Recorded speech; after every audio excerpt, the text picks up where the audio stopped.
স্বামীকে ভালোবাসা এবং সম্মানের সাথে রাখা খুব জরুরি, কারণ স্বামী ছাড়া স্ত্রী একটি কাটা ঘুড়ির মতো হয়ে যায়, যাকে মানুষ হয় লুট করে নেয় অথবা ছিঁড়ে ফেলে। তাই স্বামীর থেকে কখনো দূরে থাকা উচিত নয়, কারণ বিপদের সময় শুধু আপনার স্বামীই আপনার কাজে আসে। এই কথাটি হয়তো তেতো, কিন্তু এটাই সত্য। একজন নারীর জীবনে স্বামী শুধু সঙ্গীই নয়, তার ঢালও বটে।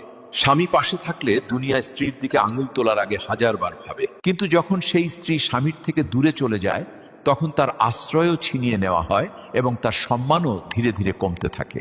আজকাল অনেক নারী ছোট ছোট বিষয়ে স্বামীদের সাথে ঝগড়া করে, তাদের থেকে দূরত্ব তৈরি করে। তারা ভাবে স্বামীর গুরুত্ব শুধু টাকা উপার্জন পর্যন্তই সীমাবদ্ধ।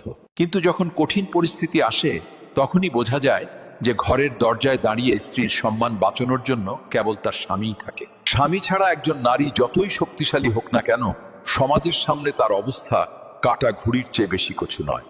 আর কাটা ঘুড়ির পরিণতি সবসময় খারাপ হয়। যদি আপনিও মনে করেন যে একজন নারীর সর্বোচ্চ বড় শক্তি তার স্বামী, তাহলে এই ভিডিওটি লাইক এবং শেয়ার অবশ্যই করুন, যাতে এই কথাটি আরো অনেক নারীর কাছে পৌঁছাতে পারে।